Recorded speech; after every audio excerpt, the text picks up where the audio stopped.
Hey guys, Trent Warner, Monopoly Builder, here to showing you guys how to set up your LinkedIn. We're just going to do a short tutorial. What we're going to do is we're going to go to linkedin.com and we're going to cheat a little bit on this one because I don't want to set up another account with my name in there and be associated with it because I've got two already and I don't want to cause confusion.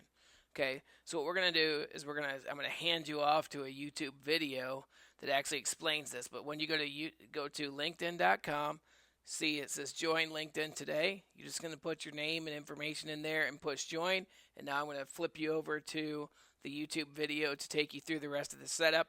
And then what we'll do in the later classes is we'll actually start bringing people into your LinkedIn and getting you connected and start driving traffic through that thing. So watch this YouTube video and get your account set up. Make it a great day, and I'll speak to you soon.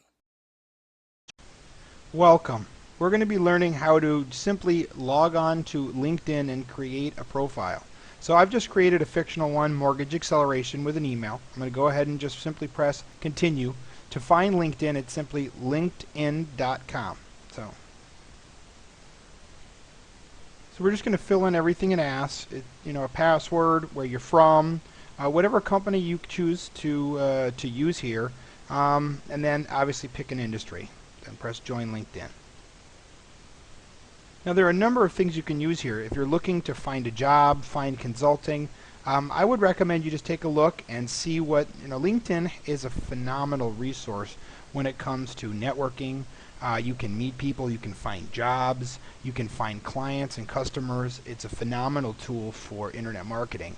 So take a look at everything here. Whatever you choose here is what you're going to choose, and then save settings. Now I added a couple of these checks, and I think everyone should look at their own, but there's some real great ideas here. So I'm going to go ahead and save settings. We now have a LinkedIn account.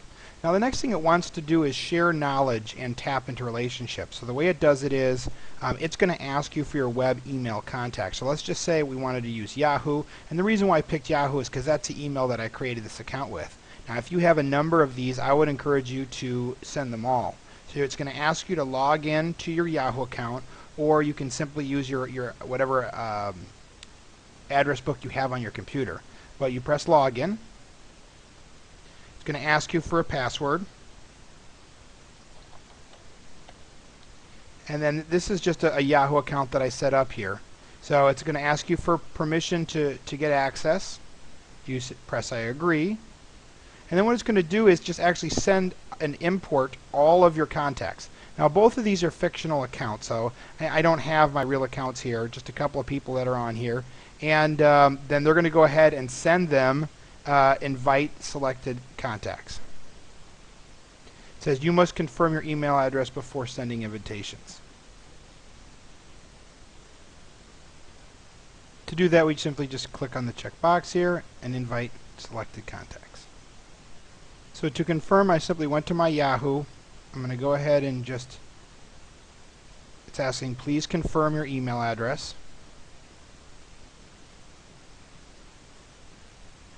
It says click here to confirm your email address. So I just want to make sure, they're just double check and make sure it's you. Confirm.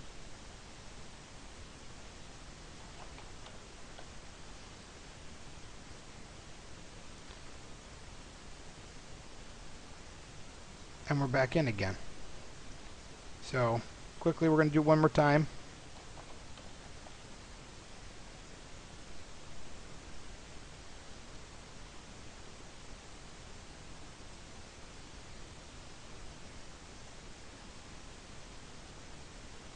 And once again.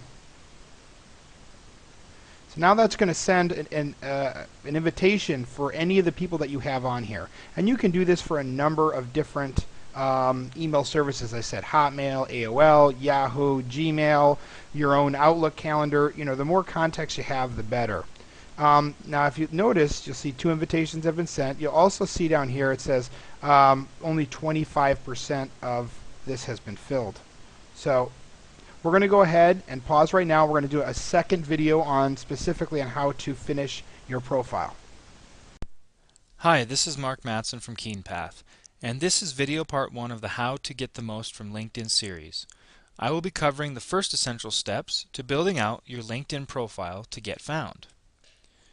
on LinkedIn, when you first establish your profile, it's pretty vanilla to start.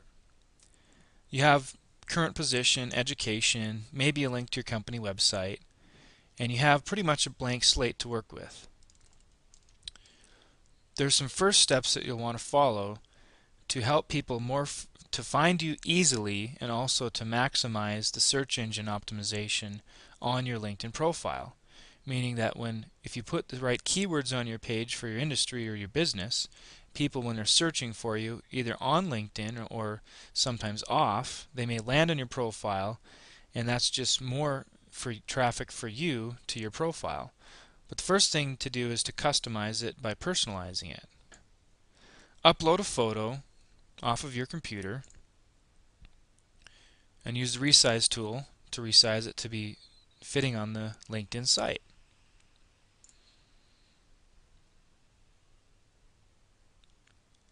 Save the settings and you'll be brought back to your profile. What you want to do at this point is go to your edit where your name is and change the professional headline. When you first start, it shows in your professional headline the first position or the most recent position that you have been at. But you want to change it to something that's more descriptive of what you do. So for Mike Slovak, this person is a computer security analyst. That's a much more descriptive title for him, and it also helps when people are searching. The next thing you want to do is look at your public profile link. A public profile is simply, that's what it is, a public profile. Search engines will find this, and then also people that are searching for your name or maybe things in your industry, your business, they may land on this page, and you can see right now that he has a custom URL. When you first start out with LinkedIn, however, it's not the case. So what you want to do is come to this, your public profile URL, and change this. Now I've already done this for Mike Slovak's profile, except if you didn't, it would be something with some random numbers and things that aren't necessarily very easy for people to remember. So you can do this, and once you have this custom profile URL, you can share this or give it to other people, and it's easier for people to remember. And you can, of course, control what information shows on your public profile if there's anything that you do not want to show. Now back to the basic profile. It's now that you've added a photo for more personalization and you had put a public profile URL, the next thing you'll want to do is very important. Add your summary and specialties.